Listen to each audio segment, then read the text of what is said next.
Ask most people why America entered the First World War, and you'll get one answer faster than any other. The Lusitania, the great British ocean liner, torpedoed by a German submarine, more than 1,000 dead. Americans among them the outrage that dragged the United States into the trenches of Europe. It's clean, it's dramatic, and it's the version that survives in the popular memory. There's just one problem with it. The dates don't work. The Lusitania went down on the 7th of May, 1915. The United States did not declare war on Germany until the 6th of April, 1917. That's not a few weeks later. That's nearly 2 years, almost 700 days, in which America, fully aware of the sinking, furious about it, still chose to stay out of the war. The ship everyone blames sank, and then America did nothing about it for the better part of 2 years. So whatever brought the United States into the First World War, it was not the Lusitania, not by itself. Something happened in the early months of 1917, long after the liner had settled to the bottom of the Irish Sea, that finally pushed a reluctant, deeply divided country over the edge. And it wasn't one thing. It was a collision of three: a cold-blooded German gamble, a secret telegram, and a mountain of American money that had quietly picked a side long before the first American soldier ever did. The story America told itself afterward was noble and simple. It went to war to make the world safe for democracy. Those were the president's own words, and there was real feeling behind them. But a slogan is not a cause. The idealism was the wrapping. Underneath it were harder, colder reasons involving submarines, debt, and a plot to hand 3 American states to Mexico. To understand what really happened, you have to let go of the tidy tale of a single torpedo and follow the 2 years the myth skips over the years when America insisted it was neutral, while its banks and its factories were becoming anything but. Because by 1917, the United States had a problem it didn't like to admit out loud. On paper, it had no side in this war. In practice, it had bet its fortune on one of them. When war broke out in Europe in the summer of 1914, the vast majority of Americans wanted nothing to do with it. It was seen as an old-world bloodbath, a quarrel of empires an ocean away, and the instinct of the country was to stay clear. President Woodrow Wilson caught the national mood exactly when he urged Americans to be neutral in thought as well as in action. Then came the Lusitania, and the mood cracked, but it did not break. The sinking in May 1915 was genuinely shocking. The great liner went down in 18 minutes, and nearly 1,200 people died, among them 128 Americans. The American press was outraged. There was talk of war. But Wilson refused to be stampeded. Too proud to fight, he said a phrase his critics never let him forget. And instead of declaring war, he sent Germany a series of stiff diplomatic protests, demanding it stop attacking passenger ships. And here's the thing the myth forgets. It worked for a while. Germany, not yet ready to provoke the United States, backed down. After another sinking the following year, Berlin issued what became known as the Sussex Pledge, promising that its submarines would no longer sink merchant and passenger vessels without warning. The crisis passed. The U-boats pulled back. America stayed out. The pressure of that balancing act was real, and it split Wilson's own government. His Secretary of State, William Jennings Bryan, one of the most famous men in America, thought even Wilson's sternly worded protests went too far. risking war over the right of Americans to sail on the ships of a warring nation. Rather than sign a note he feared would drag the country toward the fighting, Bryan resigned in the summer of 1915. The nation's top diplomat quit rather than inch closer to war. That is how powerful the will to stay out still was. In fact, staying out became the centerpiece of American politics. When Wilson ran for re-election in 1916, his supporters campaigned on a simple, powerful slogan. He kept us out of war. It helped win him a second term. As late as the end of 1916, the official, popular, election-winning position of the United States was that this was not America's war and never would be. So picture where things stood at the start of 1917. The Lusitania was old news, nearly 2 years gone. Germany had promised to behave at sea. The president had just won re-election as the man who'd kept the peace. By every visible sign, America was going to sit this war out to the end. And yet, within a few months, that same president would be standing before Congress, asking for a declaration of war. Something changed, and changed fast, not in the American public, which was still deeply reluctant, but in Germany, which was about to make a desperate decision that left Wilson almost no room to stand. But before we get to that decision, we have to look at the thing Wilson's neutrality was quietly hiding. Because while America was proclaiming that it had no stake in this war, it was pouring its wealth into one side of it, on a scale that would soon make true neutrality impossible. Neutrality sounds simple. In practice, from almost the first month of the war, America's neutrality tilted heavily toward one side, and the reason was the Royal Navy. Britain used its command of the seas to throw a blockade around Germany, choking off its trade with the outside world. That same blockade left the sea lanes to Britain and France wide open. So when American farms, factories, and arms makers looked for buyers, the market was lopsided by design. They could sell freely to the Allies and almost not at all to Germany. American trade followed the open door. Exports to Britain and France soared into the billions, while trade with Germany withered to almost nothing under the blockade. That trade quickly became a lifeline the Allies could not do without, and one America could not easily walk away from. American factories were arming Britain and France. American harvests were feeding them. And when the Allies ran short of cash to pay for it all, American banks stepped in to lend them the money. At the center of it stood one firm, J.P. Morgan and Company. Morgan became the official purchasing agent for the British government in the United States, arranging the purchase of billions of dollars in war material. It organized enormous loans to the Allies, including a single bond issue of $500 million, the largest foreign loan Wall Street had ever floated.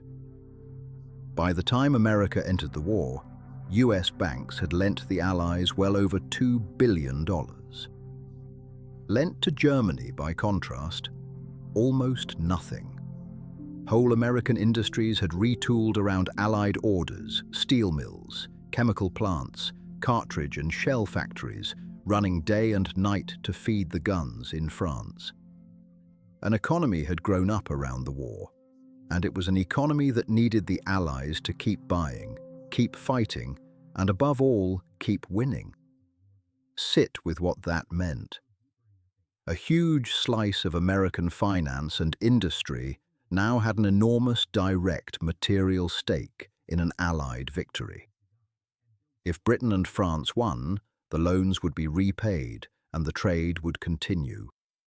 If they lost, If Germany broke through and the Allied governments collapsed, those billions might simply vanish, and the American economy would take a staggering blow.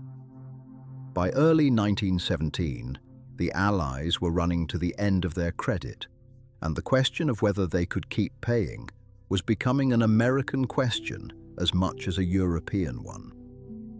Now, it's tempting to take this fact and run too far with it, to say, as some later did, that greedy bankers and arms makers simply schemed America into the war to protect their profits.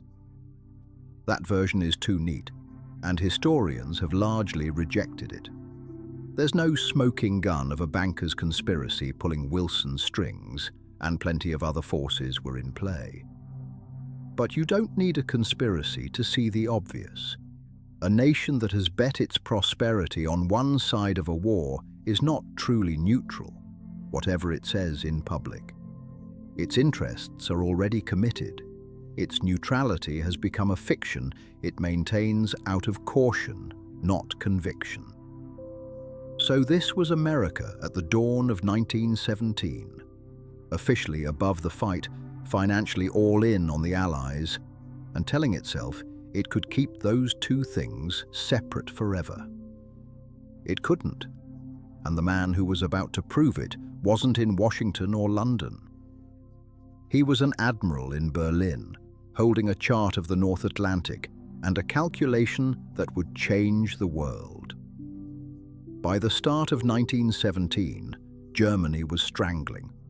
The British blockade was doing exactly what it was designed to do, slowly starving the German war economy and the German people, with a winter of hunger biting hard. The war on land had frozen into the endless slaughter of the trenches, with no breakthrough in sight. Germany's leaders decided they needed a way to win the war quickly, before their own country collapsed from within. They found their answer beneath the waves. Germany's admirals argued that there was one weapon that could break Britain and end the war within months: the submarine, used without mercy or restraint.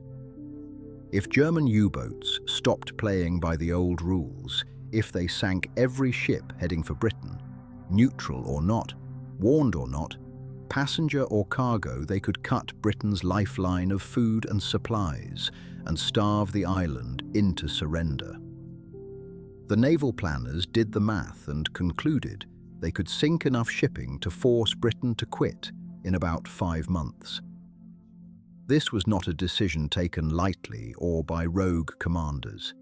It was thrashed out at the highest level of the German state, in a council with the Kaiser himself, early in January 1917, where the admirals laid out their calculations and the civilian leaders, worn down and out of better options, gave way. The submarine campaign became official imperial policy, signed off at the top. There was one enormous risk, and the Germans saw it clearly. Sinking ships without warning would mean sinking American ships and killing Americans, and that would almost certainly bring the United States into the war. The German command weighed that risk and made one of the coldest bets in modern history. Yes, they concluded, this would probably drag America in. But America had a tiny army, no great force ready to fight in Europe, and an ocean to cross. By the time the Americans could raise, train, and ship an army to France, Britain would already have been starved into surrender, and the war would be over. They would win before America could matter. So on the 1st of February 1917, Germany announced the resumption of unrestricted submarine warfare. Every ship in the waters around Britain, of any nation, was now a target to be sunk on sight. It was a declaration aimed straight at the United States, and Wilson knew it. Within 2 days, he broke off diplomatic relations with Germany, but he still hoped to avoid war until the U-boats began doing exactly what they'd promised. Through February and March, German submarines sank ships by the hundreds, and among them were American merchant vessels, sent to the bottom with American crews aboard. The killing of Americans that the Lusitania myth remembers was now happening for real, repeatedly, deliberately, as a matter of open German policy. This is the trigger the tidy story misses. America did not drift into the war over a single old outrage. Germany reached out and forced the issue, choosing to attack American shipping in cold blood because its own survival depended on winning fast. The U-boat campaign nearly worked too by April. Britain was down to a few weeks' worth of food. But in gambling everything on speed, Germany had done the one thing guaranteed to unite a divided America against it. And then, at the worst possible moment, a decoded telegram turned German recklessness into something that felt like a direct threat to American soil. While the submarines were still fresh news, British intelligence handed the American government a document that would finish the argument. British codebreakers, working in a secret unit famous only later, had intercepted and decoded a coded message sent by Germany's Foreign Secretary, Arthur Zimmermann, to his diplomats in Mexico. Its contents were almost unbelievable. In the event that the United States entered the war against Germany, Zimmermann proposed a military alliance with Mexico. In exchange for attacking the United States, Mexico would be helped to reconquer the territory it had lost in the previous century, the land that had become Texas, New Mexico, and Arizona. Germany was secretly inviting a nation on America's own border to invade it and carve off 3 American states. The British faced a delicate problem in using it. If they simply announced they'd plucked the message out of the air, they would reveal to Germany that its secret codes had been broken, one of the most valuable secrets of the entire war. So British intelligence quietly arranged to obtain a copy of the telegram as it had passed through Mexico, giving them an innocent-looking way to explain how they'd come by it, and protecting the codebreakers whose work no one was supposed to know about. The British passed the decoded telegram to Washington, and at the start of March 1917, its contents were published in American newspapers. The effect was electric. Distant European submarine warfare was one thing. A German plot to set Mexico loose on the American Southwest was another entirely. For once, the outrage reached into the interior of the country, far from the Atlantic ports, into regions that had never cared much about the war. And any hope that the telegram might be dismissed as a British forgery collapsed when Zimmermann himself, astonishingly, stood up and publicly admitted that it was genuine. One more piece fell into place that same month, and it mattered more than people remember. In Russia, revolution toppled the Tsar, sweeping away the autocratic monarchy that had been one of the Allied powers. Suddenly, Wilson could frame the war in the clean, moral terms he needed. A fight of democracies against autocratic empires, with no embarrassing despot on his own side. The idealism and the hard interests could now point the same way. And so, on the 2nd of April, 1917, Woodrow Wilson, the man who had kept America out for 2.5 years, who had won re-election as the peace candidate, stood before Congress and asked for a declaration of war. The world, he said, must be made safe for democracy. 4 days later, on the 6th of April, the United States was at war with Germany.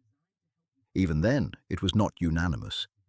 Dozens of members of Congress voted no, including the first woman ever elected to it, unwilling to send American boys to die in Europe. The reluctance that had defined America for 2.5 years did not simply vanish. It was overridden by events. Now line the real reasons up against the myth. It was not the Lusitania.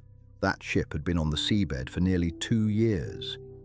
And it was not idealism alone, however sincerely Wilson believed his own words. America entered the First World War because Germany, in a desperate gamble to win before America could act, chose to sink American ships without warning and to plot with Mexico against American soil. And because, long before that, America's banks and factories had quietly staked the nation's fortune on an Allied victory, making its proud neutrality a fiction waiting to be exposed. That's the harder truth the slogan hides. America didn't rise up in noble fury over one torpedoed liner. It was pulled in by its own money and pushed in by its enemies' recklessness, and then it wrapped the whole thing in the language of democracy because that was the story worth telling afterward. The causes were submarines, debt, and a telegram. The idealism came later, and it was, in the end, the part everyone chose to remember.